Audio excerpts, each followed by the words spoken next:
Hi everyone, and welcome to my channel Moxie DIY in Java. My name is Michelle. Today's video is going to be all about cloches. Now I found these on overstock.com and they are well over $50, so I figured I could probably make it for a lot less.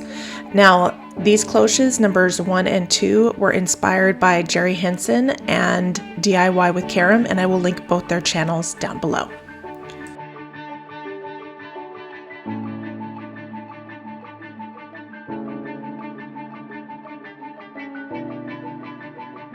To start, we're going to trim off the base of this basket, and I did not have wire snips at this time, so I just used gardening shears and they worked really well.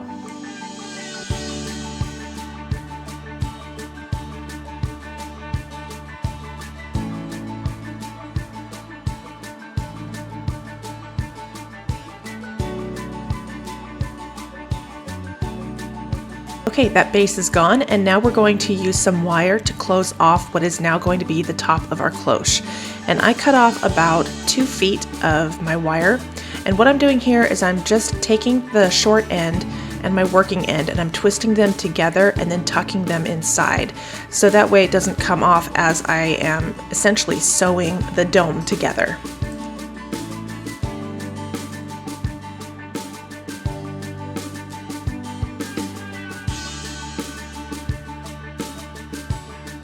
Now I'm creating my running stitch with my wire. So I'm basically going in one hole, out the other, in one hole, out the other, all the way around the cut edge of my cloche. And then I will show you what I will do with that in just a minute.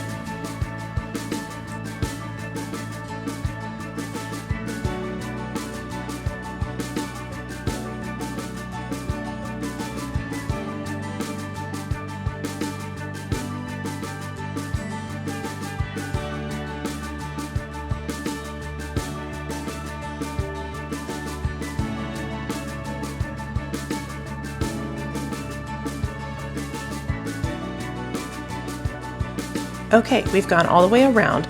Now I'm going to really grasp this wire tightly and start pulling.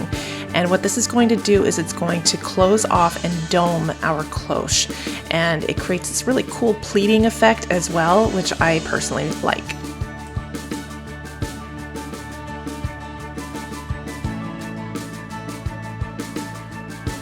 Once our dome is as closed as it's going to get, we're going to use our fist to just kind of shape it a little bit better.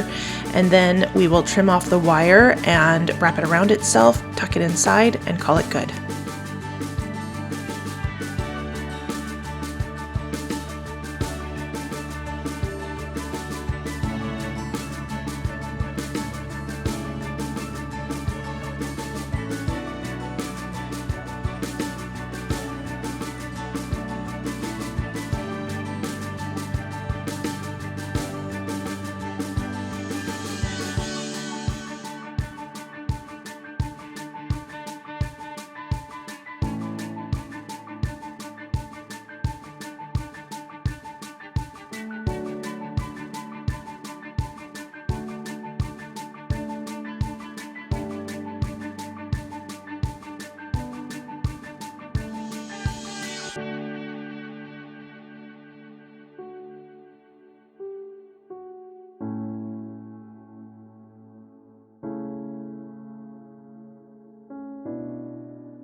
To give our cloche its handle, we're going to use 2 of these strainers from the Dollar Tree, and we're going to use the little handle and the gasket on one and just the gasket on the other.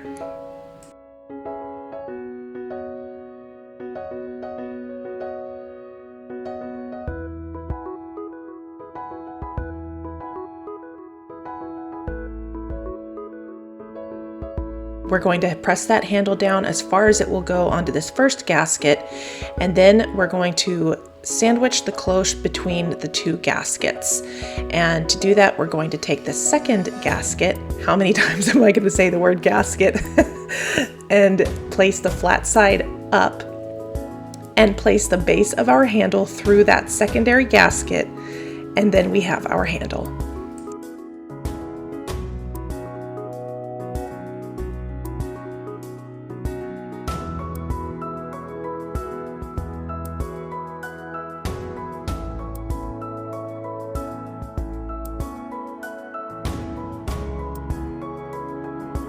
Now it's time to paint. I'm going to use this Rust-Oleum flat black, and then I'm also going to add some gray primer and some silver. What do you think?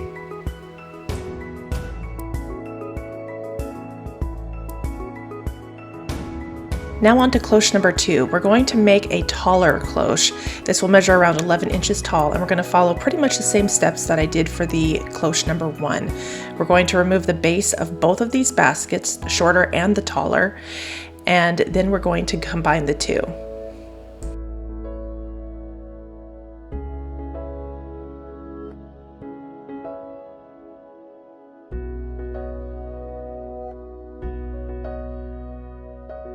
Once again, I used my running stitch with the wire to combine them, and I just wove it in and out, and then I also closed off the dome the exact same way.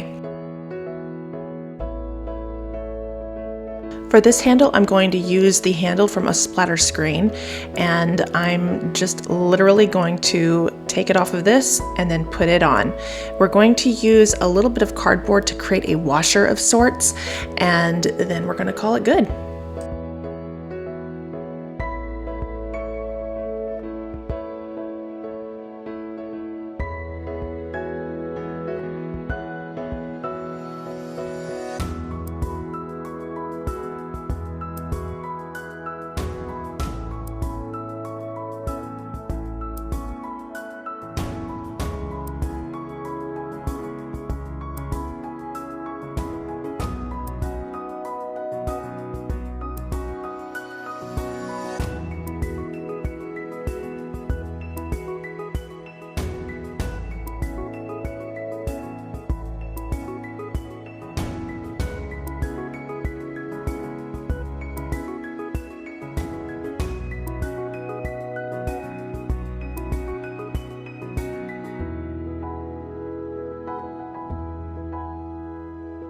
Now we're going to paint this as well, the same way we did with the first one.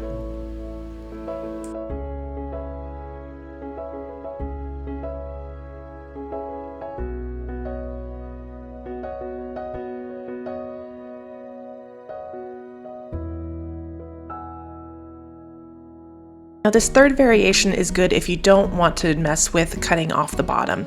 So we're not going to do that, and we're just going to embellish it to make it look like it's meant to be squared off. So we're going to use these party beads, and we're going to line them on top of the cloche, not the side.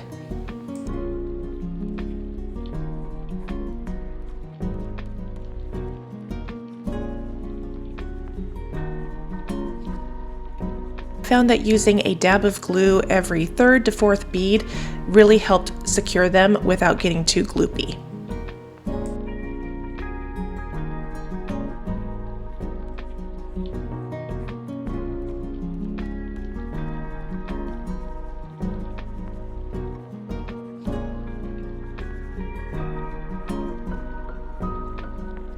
We're going to continue to wrap them all the way around, and once it is, we're going to make our handle. And to keep the rounded bead look, we're going to use a ping pong ball, and to help secure it, we're going to use some scrap cardboard. And once again, we're going to sandwich the cloche in between the both of them. First, I'm going to tack on the ping pong ball. I will be taking it off in just a second to put it on more securely, but this is mainly just so that way I know where to put the cardboard. We're putting a generous amount of glue for the cardboard, and I'm just pressing it in to make sure that it is secure onto that wire. And then we're adding the ping pong ball back on, and I don't really mind if the glue shows with the ping pong ball, because once it's all spray painted, it's going to kind of look like it's welded on there.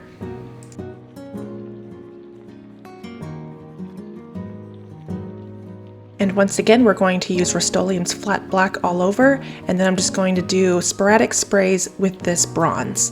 And I think it turned out really pretty. If you are a cloche fan, you are going to love this playlist. It's the Spring and Easter Cloche playlist, and it's hosted by Tammy of Happiness Created and Shawnee of Glitzy Stitches Home DIY. And these ladies are dear friends of mine, and I hope that you will go check out their channels. I'll have them linked down below, and also I will have linked the playlist because I think that you will really love all the inspiration and the beautiful DIYs that these other creators made. So be sure to check that out, and when you do, be sure to let them know that Michelle of Moxie DIY and Java sent you. I saw this piece at the Dollar Trees Plus section, and I figured for $5 for 4 of these knobs it was totally worth it. So we're gonna steal one of them and use it for our crystal cloche. At least that's what I'm calling it, because it looks like a crystal knob to me. So we're literally just going to glue it to the base, which will now become the top of our cloche. And I'm using my little mat here to help me find the center, or at least as close to the center as I can.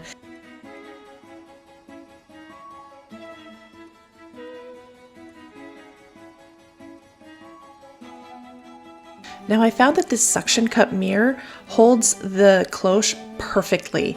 It's almost like they were made for each other. So that's what we're going to use as our base, and I think it would look really pretty with fairy lights because of the mirror. It would reflect those beautiful lights.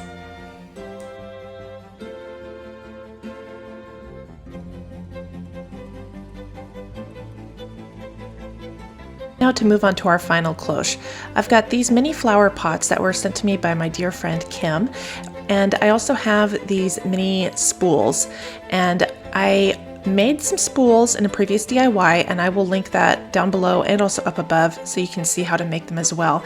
And I decided I was going to use this cloche for that, so I'm just gonna play with the 2 handle types and see which one works for me. And I end up choosing the spool just for the fact that I was going to use those spools inside anyway, and it'll kind of carry the theme to the top of the cloche. And literally hot glue, and that's it. And all I'm gonna do with my pliers is just kind of clean up that cold glue.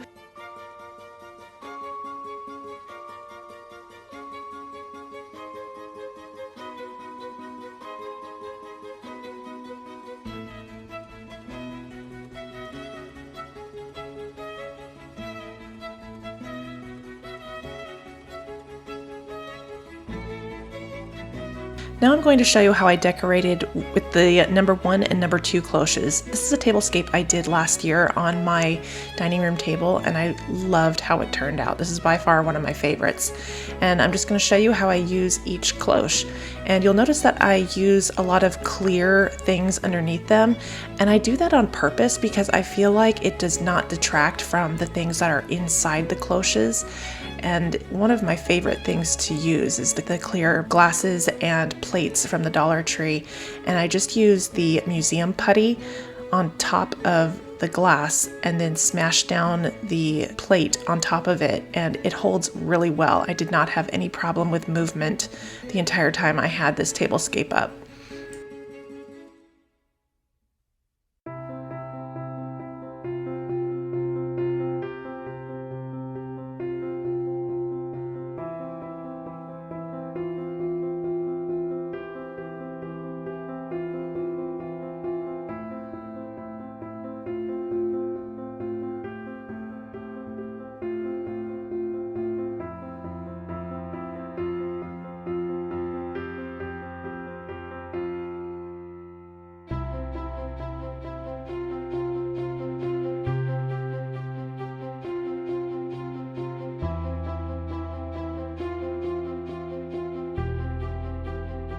And here we are, friends, at the final look. Here are the ones that I made today, and following will be close-ups of the ones that I made last year. And I hope that you enjoyed this video as much as I had making it. And to those of you who are my returning subscribers, I just want to thank you once again for supporting me and hanging out with me today. And if you are a new viewer, I want to welcome you. I hope that you enjoy what you saw and that you'll consider subscribing to my channel. And until I see you in the next video, take care.